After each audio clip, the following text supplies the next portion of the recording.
Paano ba yan mga alien? Lilipat na ako ng continent. Kayo na lang magkanseran dyan sa Mythic. Tiyangala kayo. Hindi nyo pinaalis sa Mythic ha. 300 matches, 25 star lang yung naipon ko. Balita ko guys, matitino na daw dito sa Honor. Mga nag-a-adjust. Ako lang sana hindi. Legit nga guys, mga respetado mga player sa Honor. Tignan mo, mga nag-a-adjust, wala nang-answer. Mga seryoso na kasi sa buhay pag nasa Honor na eh. Tignan mo, pati kalabang guys, ang ganda ng pick. Wala din nang-answer. Tingin mo kung nasa Mythic to guys. Matik to, nagka-clash na to, 1 minuto pa lang. Yan ang pinagkaiba ng Mythic tsaka Honor eh. Kuhaan ko talaga ng buff to. Salamat sa Orange Boss. Ikaw ang nagtanim, ako ang kumain. Wala na, gap na to guys. Hindi na ako contest ng Lucas. O, ba't ka galit? Galit ka eh. Kalma mo lang. Tingnan nyo guys, tinatlo yung MM ko na buhay pa. Kung nasa Mythic to, tanggala, patay na yan kanina pa. Naninibago ako guys, hindi ako sanay na ganito yung mga kakampi ko. I-support mo na ng maayos to, tataba to eh. Eto, masarap ipag-tank. Yung mga ganitong klaseng marksman. Diba? Kasi hindi yata kaya ng heal, boss. Pasensya ka na. Pero okay lang, andyan naman yung Martis. Yan ang mga player, oo. Bibilis bumak up. Napapanood nyo ba yan, mga Mythic? Walang ganyan sa atin eh. Yung nasa Mythic ako, sa Mythic, pakupalan talaga. Pasamaan ng loob dun eh. Kaya legit guys, ang hirap po mag-honor pag nasa Mythic ka. Pipigilan ka ng mga random. Ay, tignan mo, layo ng laro oh. Sa honor, ta sa Mythic. Ang layo ng diferensya ng kakampi. Yung mga balagpag oh. Tignan mo naman, mga gusto na kagad mag-mythical glory. Pag nasa Mythic ka, para ka nasa legend. Isipin mo, Mythic ka na, kakampi sa'yo, legend.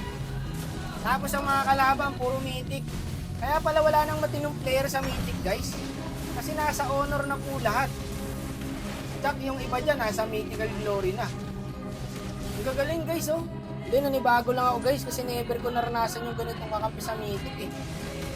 Ayun, oh, yung sama-sama. Puta, hindi ko naramdaman sa Mythic to. Ang tagal ko sa Mythic, guys. Walang ganitong kakampi. Yung palong-palo maglaro. Tamo, grabe yung mga artist pa ro.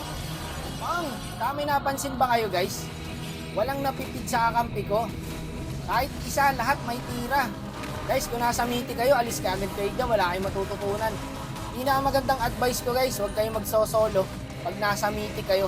Lahat ng masasamang tao nandun na. Hindi, promise, legit yan. Minsan malalakas pa epic, tsaka legend. Yung Mythic talaga, ginawa talaga yung Mythic para sa mga masasamang tao. Pag solo ka sa Mythic pre, para kang pumasok sa Bermuda Triangle. Ganong kalala. Pero hindi pa ako sure sa honor guys ha. Kasi first game ko pa lang po to. Malalaman pa natin yan. Lalakbayin natin par. Ang mythical, continental, honoral. Nakakapanibago, walang feed. Tapos pag oras ng Lord guys, Lord. Tanggala pag nasa Mythic ka pre. Pag oras ng Lord, pagpaparm pa eh. Palo yung tiyangin namin dito guys, oh. Ang galing mag-check push. Ay, layo boss ah. Andito yung kalaban. Nandun ka nag-ulti. Tatawa pa sa kalokohan nyo. Kidding aside mga boss, nandito po ang totoong laban sa Mythical Honor. Pero mas maganda siguro laban sa MG guys, no?